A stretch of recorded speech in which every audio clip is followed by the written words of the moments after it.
Hello student, good afternoon to all of you. Today discuss the topics is DNA replications. DNA replications में क्या होता है? DNA का मतलब क्या है? DNA is a deoxyribonucleic acids that are the हमारे बॉडी के जो रिजर्व बैंक हैं, जो हमारे जेनेटिक इंफॉर्मेशन को रिजर्व करके रखते हैं और इसको मेमोरी बैंक भी बोलते हैं. तो DNA is also called is the memory bank.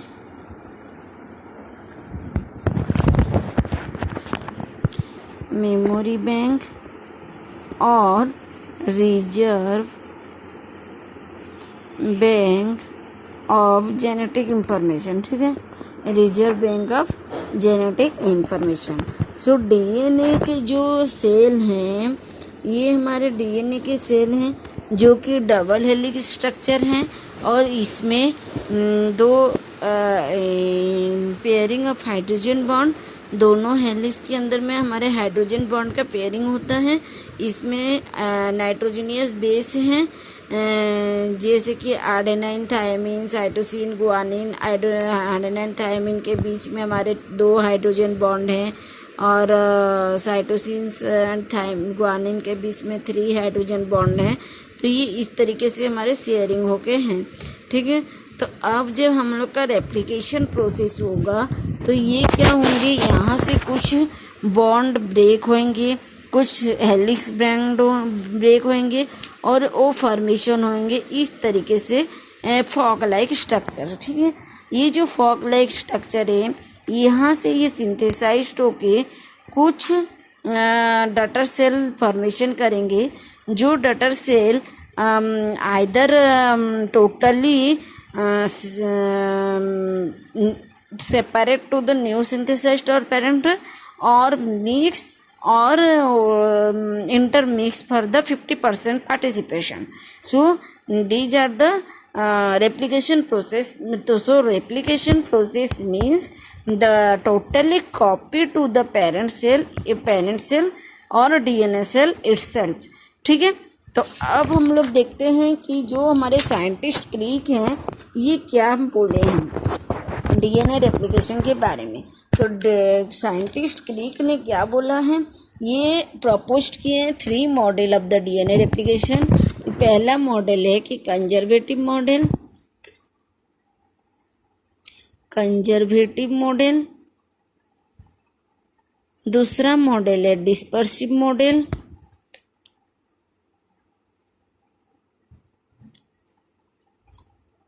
तीसरा मॉडल है सेमी कंजर्वेटिव मॉडल.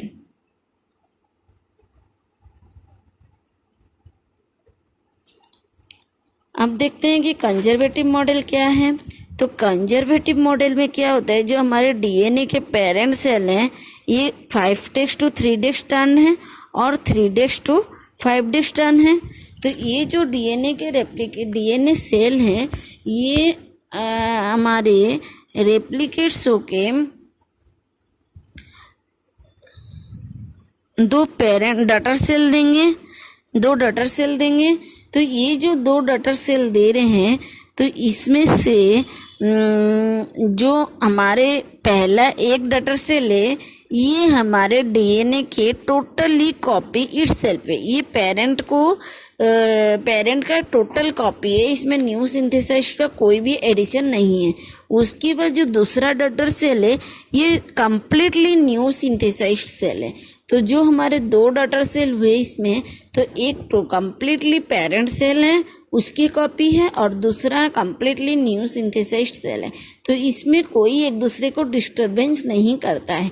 तो कंजर्वेटिव मॉडल में क्या हुए कि इसका मतलब है कि जो भी हमारे डटर सेल हैं, पेरेंट सेल हैं डीएनए के, वो एक दूसरे को डिस्टर्बेंस नहीं करते हैं. ठीक है, उसके बाद जो सेमी कंजर्वेटिव सेल हैं, डिस्पर्सिव मेथड है. डिस्पर्सिव मेथड में क्या होते हैं कि इसमें जो डिस्पर्सिव मेथड में क्या होते हैं, इसमें जो डीएनए के सेल हैं ये जब से रेप्लिकेट होंगे तो इसमें जो डटर सेल फॉर्मेशन होगा, जो 2 डटर सेल फॉर्मेशन होंगे उसमें से इंटरमिक्स होके रहते हैं, कुछ हिस्से पेरेंट के, कुछ हिस्से डॉटर ऐसे न्यू सिंथेसाइज्ड के ऐसे मिक्स होके रहते हैं। तो इसके स्ट्रक्चर कैसे होंगे कि यहाँ पे ये हुए हमारे एक सेल, ये हमारे दूसरा, फिर तीसरा, ये इस तरीके से रहेगा, ठीक है। अब इसमें भी ऐसे, फिर ये आएगा, फिर ये आएगा, फिर ये आएगा, तो ये ऐसे मिक्स होके रहते हैं सब में।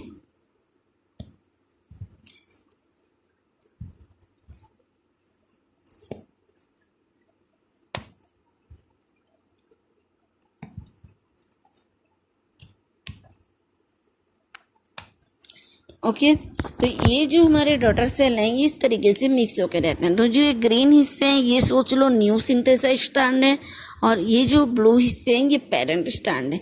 तो ये बोथ का इंटरमिक्स होके इसके डॉटर सेल फॉर्मेशन होते हैं डिस्पर्सिव में। लेकिन सेमी कंजर्वेटिव मेथड में क्या होते हैं, सेमी कंजर्वेटिव में क्या होते हैं,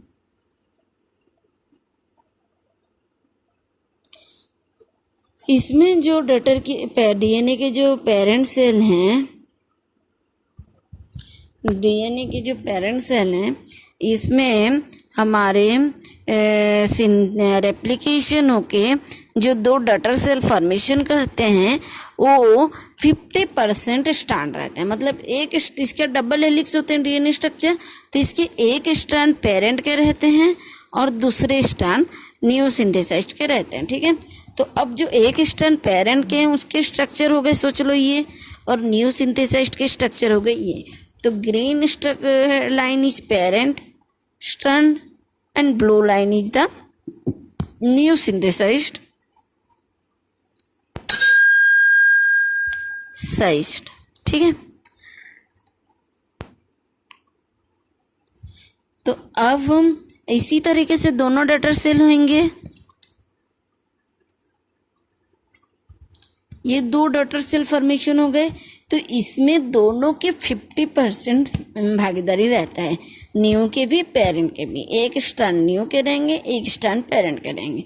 तो सेमी कंजर्वेटिव मेथड में इस तरीके से वर्क होता है। तो जब हमारे और एक साइंटिस्ट ने क्या कहा, साइंटिस्ट माइकलसन एंड स्टर्ल ने क्या बोला 1958 में, वो प्रूव किए कि डीएनए के replication process only on done by the semi conservative method. तो सेमी कंजर्वेटिव मेथड का जो मतलब प्रूव किए कि ये मेथड से ही हमारा डीएनए रेप्लिकेशन प्रोसेस होता है। और ये मेथड में जो हमारा डीएनए रेप्लिकेशन प्रोसेस होता है उसके लिए रिक्वायरमेंट क्या चाहिए, हमारे हेवी आइसोटोप चाहिए, हेवी आइसोटोप का रिक्वायरमेंट चाहिए।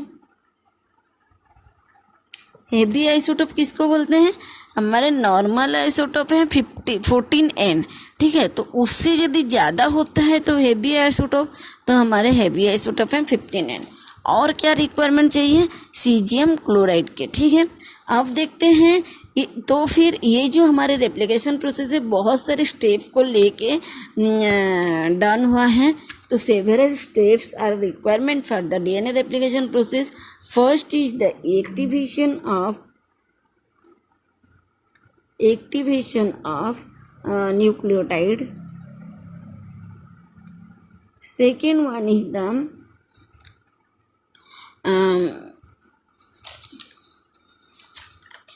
activation of nucleotide. Second one is the origin of replication.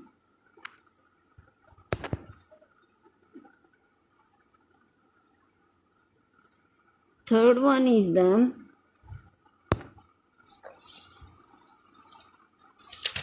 incisions of the replication, incisions of DNA, origin of replication for a DNA cell. Third one is the incisions of DNA or cut of DNA. Fourth one is the unbinding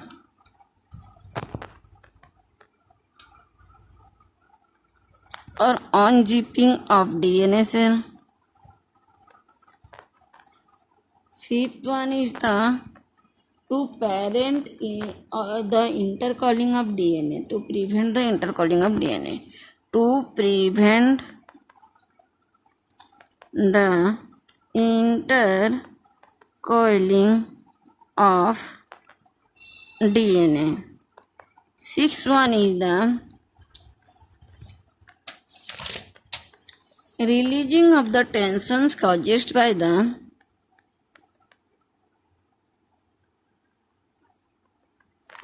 tension caused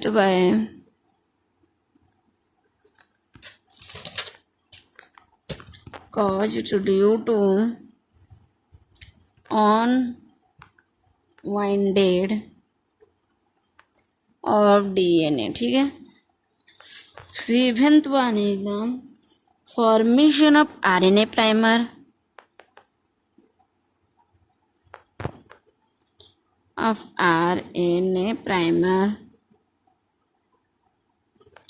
Eighth one is the synthesis of new DNA strand.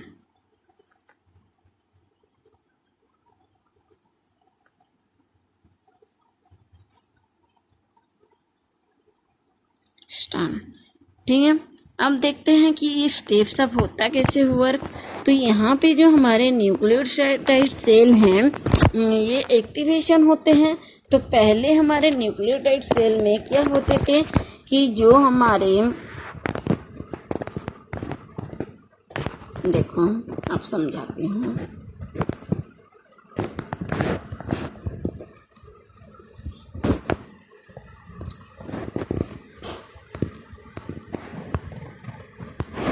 अभी देखिए यहाँ पे जो हमारे activation of nucleotide का मतलब क्या होता है कि जो हमारे डीएनए सेल है वो उसके न्यूक्लियोटाइड क्या थे हमारे डीऑक्सी एएमपी डीऑक्सी आर्डेनाइन मोनोफॉस्फेट. ठीक है. तो जो डीएएमपी है कि डीसीएमपी है कि डीटीएमपी है, ये सब हम लोग का एक्टिवेशन होंगे due to the enzyme polymerase, due to the enzyme. यहाँ पे देखो जो है हाँ due to the enzyme phosphorylase. तो ये एंजाइम की वजह से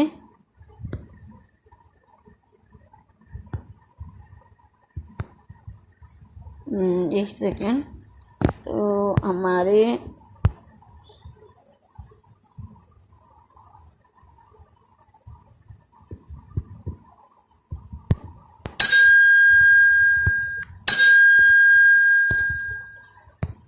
यहाँ पे देखिए अब ये जो एंजाइम है इसके वजह से हमारे ये जो activation of the inactivation of nucleotide है ये एक्टिवेशन में कन्वर्सन होंगे. ठीक है.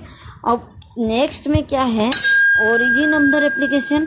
ओरिजिन ऑफ रेप्लिकेशन में क्या होता है, इसमें जो हमारे इनिशियली सिंथेसाइज्ड डीएनए सेल हैं, जो इनिशियल पेरेंट डीएनए सेल हैं, इनके ओरिजिन मेजरमेंट ओरिजिन डिटेक्शन होता है. तो ये किस बेसिस में होता है, due to the cell organism. तो हमारे सेल ऑर्गेनिज्म कितने टाइप्स के, मेनली दो टाइप्स के.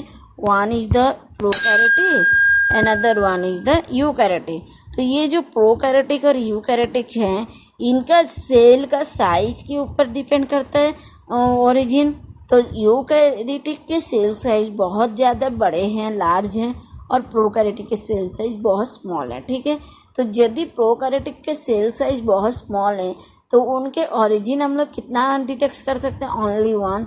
लेकिन जब यूकैरियोटिक के सेल साइज बहुत ज़्यादा लार्ज हैं तो उनके ओरिजिन हम लोग कितना डिटेक्ट कर सकते हैं, उनके ओरिजिन हम लोग only multiple origin can be detected. ठीक है. उसके बाद ओके. तो ये हमारे जो ओरिजिन है ये टोटल हमारे हैं, एक सेकेंड,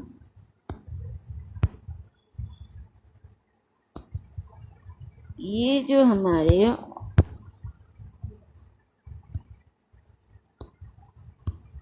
ये जो हमारे ओरिजिन हैं, 1 मिनट बताती हूँ कौन से हैं। ये देखिए, ये हमारे ओरिजिन सेल हैं, ठीक है।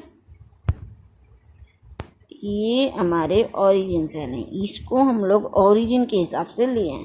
ये जो बबल फॉर्मेशन हुआ है, ये हमारे डीएनए के सेल मतलब जब सिंथेसाइज्ड होंगे तो कुछ हिस्से नॉर्मली रहते रहेंगे, जब सिंथेसाइज स्टार्ट होगा तो उसका एरिया लार्ज हो जाएगा, तो ये एक बबल फॉर्मेशन कर लेते हैं। तो अब जब हम लोग ये एक बबल फॉर्मेशन कर रहे हैं तो इसके जो पूरा ओरिजिन पार्ट है, मिडिल पार्ट, इसको हम लोग ओरिजिन के हिसाब से लेते हैं, ठीक है। अब नेक्स्ट में क्या हो रहा है कि उसके इंसिशन कट करेंगे। कुछ हिस्से को यदि हम लोग डीएनए के कुछ हिस्से, डीएनए सेल के कोई स्टैंड एक में यदि हम लोग कट लगाएंगे तो उसमें क्या होगा, उसका रेप्लिकेशन प्रोसेस वहीं से स्टॉप होके फिर दोबारा से शुरू होगा। तो इस तरीके से स्टॉप होके दोबारा से तो शुरू नहीं हो सकता ना। तो हम लोग पहले यहाँ पे क्या करेंगे, एक एंडोन्यूक्लियस एंजाइम लेंगे जिसके वजह से हम लोग रेप्लिकेशन में कट लगा सकते हैं, ठीक है। अब रेप्लिकेशन में कट जो लगाना है वो किस तरीके से लगाना है, ये हमारे एंडोन्यूक्लियस एंजाइम है, जिसके वजह से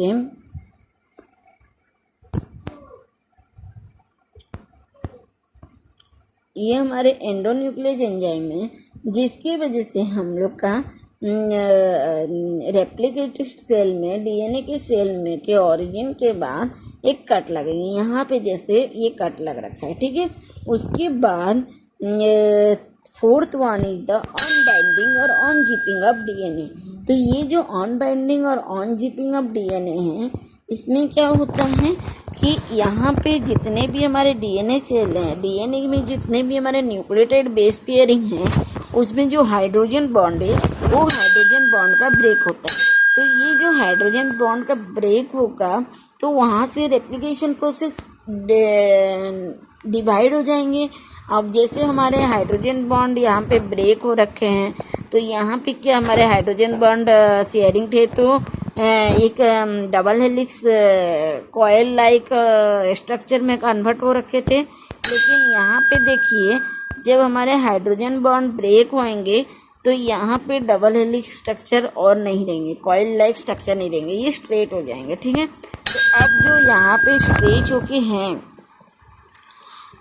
ये कौन से एंजाइम की वजह से ये हमारे हाइड्रोजन बॉन्ड का कट होगा, यहाँ पे एक एंजाइम है जिसका नाम है डीएनए हेलिक्स, ठीक है। अब डीएनए हेलिक्स एंजाइम की वजह से यदि इसमें कटिंग होगा तो ये स्ट्रेट हो जाएंगे। डीएनए हेलिक्स एंजाइम है जिसके वजह से यहाँ पे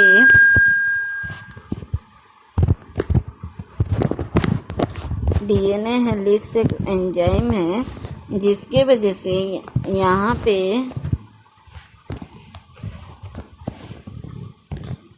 ये डीएनए हेलिक्स जो एंजाइम है, इसकी वजह से हाइड्रोजन बॉन्ड का ब्रेक होगा, ठीक है। उसके बाद नेक्स्ट में क्या है कि to prevent the intercoiling of DNA. अब उसके जो इंटरकॉइलिंग प्रोसेस है, ये अगर हाइड्रोजन बॉन्ड ब्रेक हो रखा है तो भी ये दोबारा से कॉइलिंग होने का उसका चांसेस रहता है। ये एग्जैक्टली स्ट्रेट होके कीप होके नहीं रह सकता। तो ये जो कॉइलिंग प्रोसेस है उसका प्रिवेंशन करने के लिए दोबारा से जो कॉइलिंग होने का चांसेस है उसको प्रिवेंट करने के लिए हम लोग और एक एंजाइम का हेल्प लेंगे। वो एंजाइम क्या हुए एंजाइम नहीं, प्रोटीन का हेल्प लेंगे, जो है कि SSBP. SSBP mean single standard binding protein. तो सिंगल स्टैंडर्ड बाइंडिंग प्रोटीन का मतलब क्या होता है कि ये हमारे प्रोटीन्स मतलब सिंगल स्टैंड, जो हमारे सिंगल स्टैंड है, इनको स्ट्रेटली कीप करके बाइंड करके रख सकते हैं वहीं पे। तो यहाँ पे हम लोग का ये रेप्लिकेशन सेल में जब ऐसे प्रोटीन हेल्प लिए तो ये ऐसे कीप रह जाएंगे, वाई शेप स्ट्रक्चर फॉर्मेशन हो जाएगा।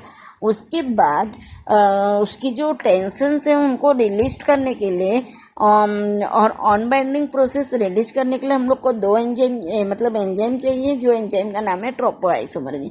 तो ट्रोपोआइसोमरेजिन का हेल्प क्या होता है, वो यूज क्या होता है कि जो हमारे डीएनए सेल में जो भी टेंशन है उसको रिसील्ड करने के लिए उसका हेल्प होता है। तो वो क्या करेगा, सेल के वन स्ट्रैंड में कट करेगा या बोथ स्ट्रैंड में कट करके उसके सुपर कॉइलिंग प्रोसेस को रिसील कर देगा। ठीक है, उसके बाद लास्ट वन इज द क्या है, आरएनए प्राइमर का फॉर्मेशन। तो आरएनए प्राइमर का हेल्प क्या होता है, आरएनए प्राइमर एक सेल है जो कि हमारे आरएनए सेल के स्मॉल फ्रैगमेंट को लेके मेड हुए हैं by the help of RNA primase enzyme. ठीक है, तो ये जो आरएनए प्राइमरेज एंजाइम है ये हमारे आरएनए सेल के स्मॉल हिस्से में करते हैं और उसको आरएनए प्राइमर फॉर्मेशन करवाते हैं। तो ये जो आरएनए के जो स्मॉल हिस्से हैं इसको बोलते हैं हम लोग आरएनए प्राइमर। ठीक है, अब ये जो आरएनए प्राइमर है इससे क्या हो रहा है, ये ओनली बाइंड होते हैं 3 days to 5 days 10 में, 5 days to 3 days 10 में बाइंड होने की उनकी पॉसिबिलिटी नहीं है। तो यहाँ पे ये वाले पहला स्ट्रैंड जो है ये 3 days to 5 days 10 है, दूसरा स्ट्रैंड 5 days to 3 days है। तो यहाँ पे आके आरएनए प्राइमर बाइंड होंगे। तो इसमें जब हम लोग बाइंड होंगे तो ये कंटिन्यूसली हमारे एक स्ट्रैंड फॉर्मेशन कर देगा। लेकिन जब डीएनए और एक एंजाइम है तो ये जो 5 days to 3 days टाइम में बाइंड नहीं हो पा रहे हैं तो उनका प्रॉब्लम को सॉल्व करने के लिए हम लोग और एक न्यू स्ट्रैंड सिंथेसिस स्टेप करेंगे, जिसमें कि हमारे एंजाइम पॉलीमरेज लेंगे, डीएनए पॉलीमरेज एंजाइम लेंगे। तो उनका हेल्प क्या होता है, ये जो डीएनए पॉलीमरेज एंजाइम लिए हैं इनके वजह से हम लोग ये जो हमारे डीएनए पॉलीमरेज एंजाइम है ये क्या करेंगे, डीएनए पॉलीमरेज एंजाइम है ये क्या करेंगे 5 days to 3 days डायरेक्शन में स्ट्रैंड फॉर्मेशन करने के लिए न्यूक्लियोटाइड को ऐड करेंगे। तो ये एंजाइम 3 टाइप्स के हैं। पहला हुआ हमारे आरएनए प्राइमर को रिपेयर करेंगे, दूसरे वे डीएनए रिपेयरिंग करेंगे, तीसरे हेल्प होते हैं न्यू स्ट्रैंड सिंथेसिस करने के लिए। तो अभी हमारे ये डीएनए रेप्लिकेशन प्रोसेस में डीएनए पॉलीमरेज का जो हेल्प होता है वो डीएनए पॉलीमरेज 3 का वर्क होगा। ठीक है, तो ये जो है ये हमारे डीएनए सेल का एक स्ट्रैंड को फॉर्मेशन कराएगा। तो इसमें वर्क क्या होते हैं, ये क्या करेंगे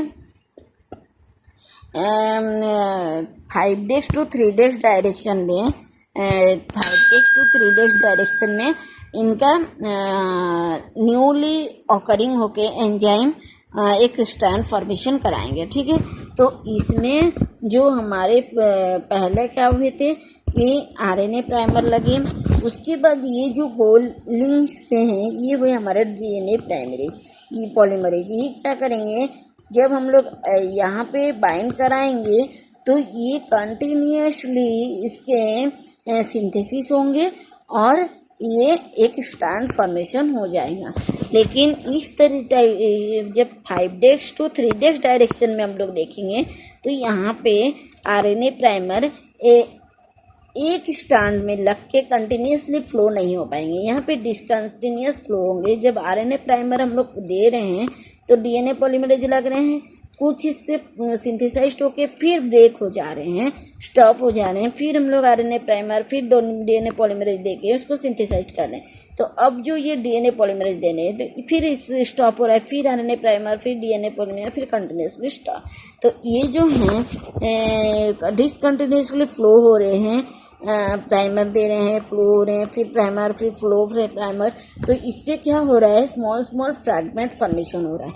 तो ये एक स्ट्रैंड तो फॉर्मेशन हो गया लेकिन इसके डिसकंटिन्यूस फ्लो है, तो इस डिसकंटिन्यूस फ्लो को बोलते हैं ओकाजाकी फ्रैगमेंट। ठीक है, और ये जो हमारे डॉट हैं ये है हमारा एसएसबीपी प्रोटीन, और ये हमारे जो डिसकंटिन्यूस फ्लो स्ट्रैंड को बोलते हैं लैगिंग स्ट्रैंड और कंटिन्यूसली फ्लो स्ट्रैंड को बोलते हैं लीडिंग स्ट्रैंड। ठीक है, तो लीडिंग स्ट्रैंड क्या करते हैं, ये तो डायरेक्टली लीड करके आरएनए प्राइमर को एक स्ट्रैंड फॉर्मेशन कर देता है, लेकिन लैगिंग स्ट्रैंड क्या करते हैं ये आरएनए प्राइमर का कंटिन्यूसली लीडिंग नहीं कर पाते हैं, ये डिसकंटिन्यूसली करते हैं, तो इसीलिए उसका नाम है लेगिंग स्टैंड। ओके, अब देखते हैं कि ओकाजाकी फ्रैगमेंट क्या है। ओकाजाकी फ्रैगमेंट है कि इसमें जो हमारे small small fragment of discontinuous synthesised DNA हैं, ये जो small small fragment of discontinuous DNA synthesised cell हैं, इनको बोलते हैं ओकाजाकी फ्रैगमेंट सेल। ठीक है, अब डीएनए रेप्लिकेशन फॉक क्या है। डीएनए रेप्लिकेशन फॉक जो ये हमारे एक वाई शेप्ड फॉक फॉर्मेशन हुआ है, इसको बोलते हैं डीएनए रेप्लिकेशन फॉक। ये हमारे डीएनए के जो शॉर्ट पीसेस हैं, इनको लेगिंग स्ट्रैंड बोलते हैं। ओके, ये हैं हमारे लेगिंग स्ट्रैंड, डीएनए के शॉर्ट पीसेस का लेगिंग स्ट्रैंड बोलते हैं। ओके, और यहाँ पे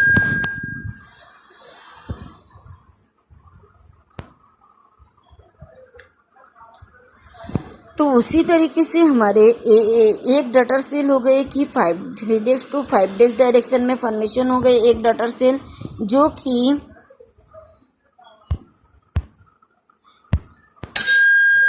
एक डटर सेल हमारे 5 to 3 डायरेक्शन में हो गए।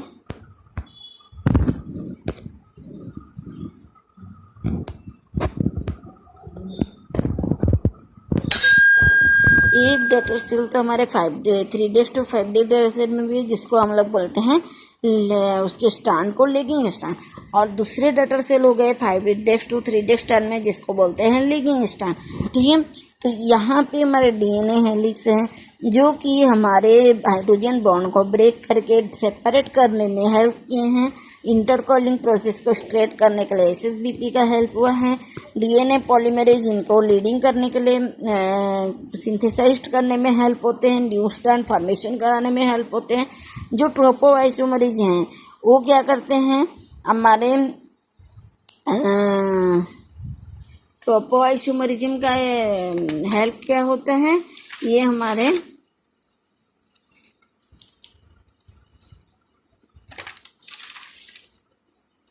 ट्रोपोआइसोमरिज्म इनके टेंशन्स को रिलीज करते हैं और रिसील करते हैं और अनजिप करते हैं। जो हमारे डीएनए सेल में जितने भी टेंशन है, उसको रिसील करने में हेल्प होते हैं। Okay, thank you, all the best.